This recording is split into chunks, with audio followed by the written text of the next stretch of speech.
Let me help you with that. Thank you very much. Pretty heavy. Thank you.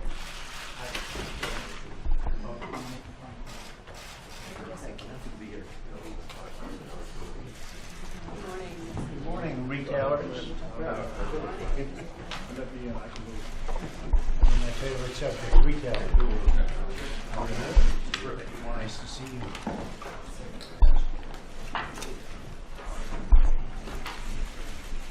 So it's nice to see we have some great retailers here today, and we're going to go around the room and we'll all introduce ourselves. Some of you I've read about on the covers of business magazines, and it's great to have you here. Thank you very much. I'm pleased to host all of you at the White House. The CEOs, you're some of the great CEOs of our country and the biggest in the retail industry, which is very important to the country. It's supporting millions and millions of jobs. Really one of the great job producers. Probably, would you say, almost number one? Pretty close, right? It is number one. There's a lot of confidence in our economy right now. There's a great confidence level. You've been seeing that in the stock market. You've been seeing that in businesses. And you've been seeing that on every chart that's taken. Is evidenced also by the jobs report that just came out for January, 227,000 jobs added. My administration remains very focused on the issues that will encourage economic growth. That's what we're all about. We have a lot of plants moving back into various states, including the state of Ohio, the state of Michigan, Pennsylvania. We have a lot of companies moving back in, coming back into the country, bringing the jobs with them. We're cutting regulations, big league. We are really cutting them by massive amounts. The auto industry just left a week ago. They were here in the same room, and they are very happy with what we're doing, and everyone is. I think just about every. We have the financial industry. We're having a lot of the different industries in, and we're cutting regulations in just about every industry. In fact, I can't think of any that we're not. If I do, we have a major story, okay? Because I think just every industry we're cutting, some more than others. You have a very, very big regulatory problem, and we're going to take care of that because I want more jobs. I'm doing it because we want more jobs. As you know, the overregulation costs our economy an estimated $2 trillion a year, which is incredible. $2 trillion, and it costs your businesses a lot of money, tremendous amounts of money and time. I've taken executive action to create a permanent structure of regulatory reduction by creating one and one. So basically, for every one regulation, two are out. So we knock out two. So we put in one, but to put in one, you have to knock out two. That's the least of it, but it's an important symbol.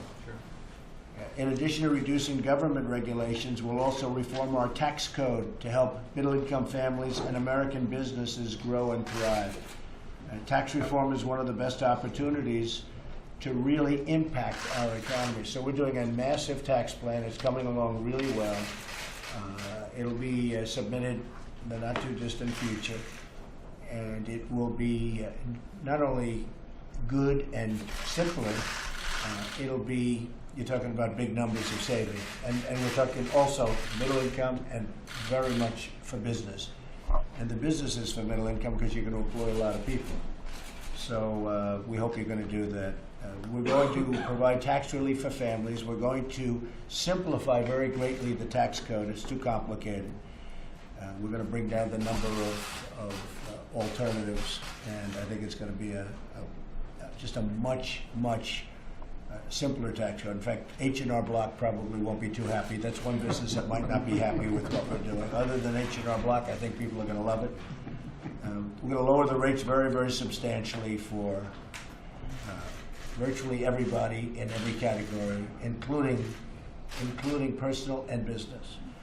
And I just want to go around the room. I'd like you to introduce yourself, and then I'll tell you a little bit more, and you're going to tell me what you're looking for. But we want jobs. We want jobs brought back to the country.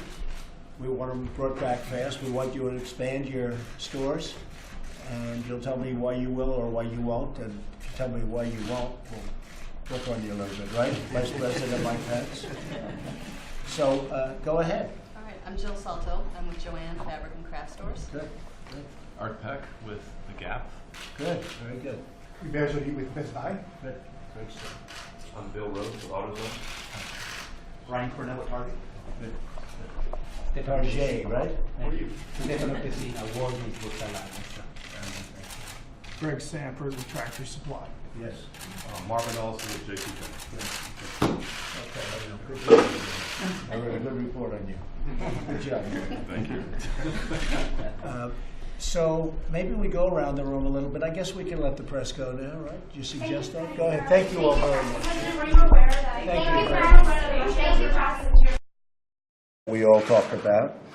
Millions of poor, disadvantaged students are trapped in failing schools, and this crisis, and it really is a crisis of education and communities working together, but not working out, and we're going to change it around, especially for the African American communities. It's been very, very tough and unfair, and I know that's a priority, and it's certainly a priority of mine. That's why I want every single disadvantaged child in America, no matter what their background or where they live, to have a choice about where they go to school. And it's worked out so well in some communities where it's been properly run and properly done, and it's a terrific thing. Charter schools in particular have demonstrated amazing gains and results, and you look at the results, we have cases in New York City that have been amazing in providing education to disadvantaged children, and the success of so many different schools that I can name throughout the country that I got to see during the campaign. I went to one in Las Vegas. It was the most unbelievable thing you've ever seen, and they've done a fantastic job. So there are many, many such schools, and we want to do that on a large-scale basis. We can never lose sight of the connection between education and jobs. I'm bringing a lot of jobs back. We're bringing a lot of big plants back into the country. Everyone said it was impossible. And before I even took office, we started the process. And tremendous numbers of plants are coming back into this country, car plants and other plants. I have meetings next week with 4 or 5 different companies, big ones that are going to bring massive numbers of jobs back. So we're doing it from the job standpoint, but education only makes it better. Our goal is a clear and very safe community, great schools, and we want those jobs that are high-paying jobs. We've lost a lot of our best jobs to other countries, and we're going to bring them back. So I'm going to do my job, and Betsy at the education level will do her job. And just to do it very, very formally, I want to congratulate you on having gone through a very tough trial and a very unfair trial, and you won. And there's something very nice about that. And I'll tell you, the real winner will be the children. I guess a couple of adults will be in those classes, right? But will be the children of this country. And I just want to congratulate you. Thank you, Mr. Fantastic job. Thank you very much. Perhaps we'll go around the room, and everybody knows our fantastic Vice President and Mike Pence, but if we went around the room, it would be very nice. So why don't we start? Go ahead. Betsy, you might want to say a few words first. Well, Mr. President, Mr. Vice President, I am just very honored to have the opportunity to serve America's students, and I'm really excited to be here today with parents and educators representing traditional public schools, charter public schools, home schools, private schools, a range of choices, and we're eager to listen and learn from you, your ideas for how we can ensure that all of our kids have an equal opportunity for a high-quality, great education, and therefore an opportunity for the future. So again, I'm just honored to have the opportunity to serve and looking forward to fulfilling the mission that you've set forward. It's our honor, believe me, Betsy. Kenneth? Ken Smith, educator, helping at-risk kids get through school. Vice President, actually has the largest application of Jobs for America's graduates in the country. And in a minute, we'll talk about that as a solution. Great, good. Laura? Laura Parrish. I'm from Falls Church, Virginia, and I homeschool my 10 and my 13-year-old. Good, very good. Mary? My name is Mary. I'm a charter school parent here in D.C. I think they're the best school in America. You think, huh? I know. I like that. Oh, I guess we'll skip you.